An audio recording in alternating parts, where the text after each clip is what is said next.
Deus abençoe a sua vida, a sua casa, a sua família. Nós vamos começar mais um momento com Deus. Que as bênçãos do Senhor estejam sobre a tua vida. Eu me chamo pastor Fábio Rogério Melo. Esse trabalho é um trabalho rápido. Deus me deu um tema nessa noite. Mateus, está em Mateus capítulo 17, verso 24 ao 27. São 4 lições acerca da moeda na boca do peixe. Amém? É um milagre pitoresco, né, amado? Totalmente diferente. E vamos ver aquilo que Deus tem para falar no meu e no teu coração nessa noite. Tenho certeza que é algo tremendo. Vamos à leitura do texto então. Mateus 17, primeiro evangelho, verso 24. Vamos ler então. E chegando eles a Cafarnaum, aproximaram-se de Pedro, que cobravam as dracmas, e disseram: o vosso mestre não paga as dracmas? Vamos orar então e pedir entendimento ao Pai, confirmação ao Senhor Jesus. Vamos lá. Senhor Deus, amado Pai, que seja o Senhor a falar, não um homem. Desde já, nós declaramos toda a honra, glória, poder e louvor somente a Ti, Jesus. Queridos, então Jesus ele chegou em Cafarnaum. A palavra Cafarnaum ela significa aldeia de Naum. E a Bíblia diz que certamente Jesus ele entrou na casa de Pedro, ficou ali, e Pedro saiu pela cidade para fazer algo. Porque a Bíblia diz que os cobradores de impostos encontraram a Pedro e questionaram não a Pedro, mas questionaram o mestre de Pedro. O vosso mestre não paga as dracmas, o imposto? Então, preste atenção na primeira lição, que ela é interessante e acontece muito comigo isso daqui. Acostume-se em ter a sua fé questionada, ou Deus na sua fé.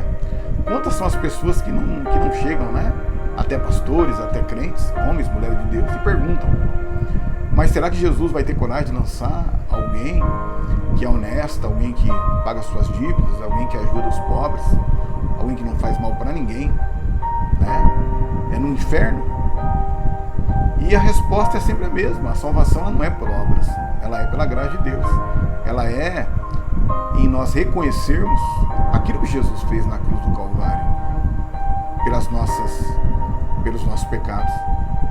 E também, amados, é um novo nascimento, é entregar nossa vida para Jesus, literalmente.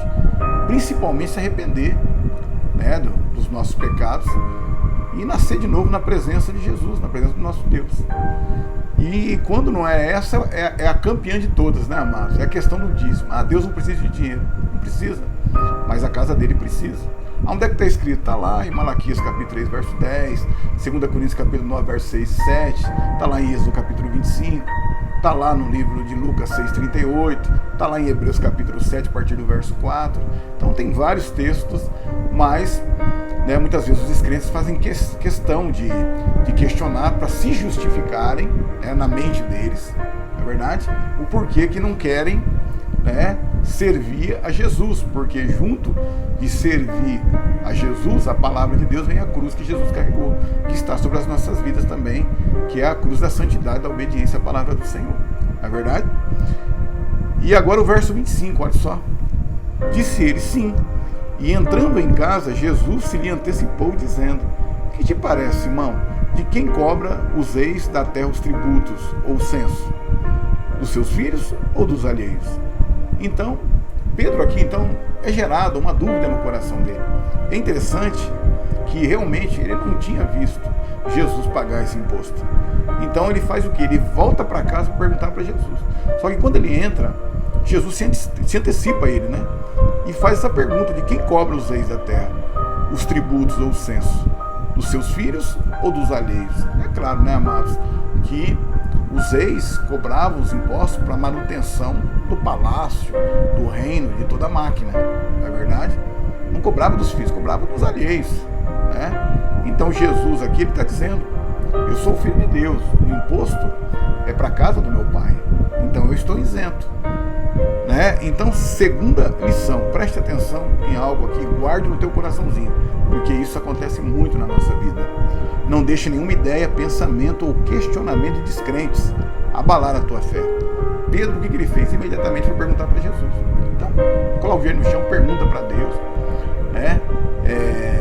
pergunta para pessoas que têm maior conhecimento que você, para o teu pastor, não é verdade? Livros realmente pautados na palavra de Deus. Internet tem muita coisa boa, muita coisa boa mesmo, Tem coisa que não presta, mas tem muita coisa boa. É só só uma questão de saber usar, tá bom? Mas não deixe nenhuma ideia, pensamento, seja lá o que for, questionamento, tá? Atrapalhar ou abalar a tua fé. Verso 26, então. Disse-lhe Pedro, dos alheios. Disse-lhe Jesus, logo estão livres os filhos. Mas para que não escandalizemos, vai ao mar, lança o anzol, tira o primeiro peixe que subir, e abrindo-lhe a boca encontrarás um estáter. Toma-o e dá-o por mim e por ti. Então, terceira lição. Muitas vezes nos privaremos de costumes e coisas para não causar escândalo, ou indignação nos descrentes, ou muitas vezes nos próprios crentes, amados. Tá? A questão aqui era o seguinte: Jesus realmente não precisava pagar esse imposto, mas para não escandalizar, ele simplesmente deu uma direção para Pedro, em outras palavras, para Pedro: nós vamos pagar esse imposto aí, para não gerar um escândalo. Dá um exemplo bastante simples. Tem coisas que a palavra de Deus não condena, tá? E simplesmente, para não escandalizar dentro da igreja e também com os descrentes, simplesmente nós não praticamos. Por exemplo, amados, eu sempre gostei muito de cordão de prata, e eu tinha um cordão grosso que eu usava no pescoço, também no pulso, e daqui a pouquinho começou assim o Espírito Santo me incomodar para não usar mais. Eu simplesmente tirei, lancei fora. E eu estava percebendo também que alguns crentes, descrentes, sim, bastante, mas também alguns crentes estavam assim olhando assim um pouquinho atravessado. Eu simplesmente lancei fora. Não vai ser isso que vai impedir eu de fazer a obra de Deus, de causar escândalo, de atrapalhar, não é verdade? Então, chegará momentos na minha e na tua vida que, para não gerar assim um descontentamento, um escândalo, simplesmente vamos deixar de fazer algo, não porque a palavra de Deus condena ou porque o Espírito Santo condena, mas para não gerar escândalo, tá bom? E tem uma quarta lição que eu achei maravilhosa também, que na verdade é algo maravilhoso, Até as coisas mais simples que Jesus faz, ele o faz de forma maravilhosa. Queridos, eu fico perguntando, não era mais fácil simplesmente Jesus ele materializar o dinheiro dentro da casa dele ali, a casa de Pedro, ir até ali uma gaveta, uma ordem ali, aparecer, materializar o dinheiro, já que não tinha.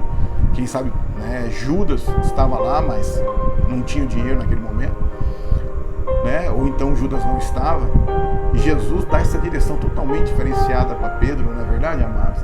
Eu fico assim, boquiaberto, com as maravilhas que Deus ele faz, de forma assim, totalmente diferente que nós pensamos, porque muitas vezes nós precisamos de algo da parte de Deus, a gente desenha aquele projeto, amados, dizendo: Senhor, é aqui, desse jeito aqui tá facinho, é só o Senhor fazer. E nosso Deus, nosso Jesus, ele vai para uma direção totalmente diferente, tá? Então tudo que ele faz é maravilhoso, amados. Esse texto aqui, ele nos fala muito, nos ensina muito acerca da provisão de Deus, amém? Que o nosso Deus, ele socorre, o nosso Deus, ele abençoa, ele abre portas. Muitas vezes ele usa coisas assim incríveis. Muitas vezes a gente pensa que a provisão vem de um parente rico, vem de um patrão, de um irmão, de um primo, de um amigo que tem condições, e Deus muitas vezes levanta uma pessoa que não tem nada a ver com uma situação que nós jamais iríamos imaginar, e simplesmente essa situação, essa pessoa vem com socorro, amém? Então a Bíblia diz que numa situação de dúvida, Jesus explicou para Pedro, deu uma direção para Pedro, Pedro obedeceu e o milagre aconteceu, amém? Então o milagre quem faz é Deus, mas também precisa da minha e da tua obediência. E que simplesmente você tenha certeza no teu coração que a provisão, toda a provisão vem dele, tá bom? Vamos orar? Coloca a mão no teu coração. Senhor Deus, abençoa o teu filho. Eu não sei aquilo que ele precisa, aquilo que eu preciso, o Senhor o sabe, meu Pai. E eu quero lhe pedir, Senhor, abre essa porta. Abençoa o teu filho e a tua filha, Senhor. Traz a provisão. É que eu lhe peço pelo poder do teu nome e do teu sangue, em nome de Jesus Cristo, em nome do Senhor. Amém, queridos? Então esse foi mais um Momento com Deus. Eu me chamo Pastor Fábio Rogério Melo. Se você gostou e se você puder curtir, eu vou ficar muito feliz. Mas se você se inscrever no meu canal, você vai me ajudar muito e vai estar me dando fôlego para mim continuar com o meu ministério, com a minha chamada. Amém? Então tenha uma boa noite, que Deus abençoe grandemente a tua vida, a tua casa, a tua família, que as bênçãos do Senhor em todas as áreas sejam abundantes, que as janelas do céu sejam abertas sobre a tua vida. São os meus votos em nome de Jesus Cristo. Deus abençoe.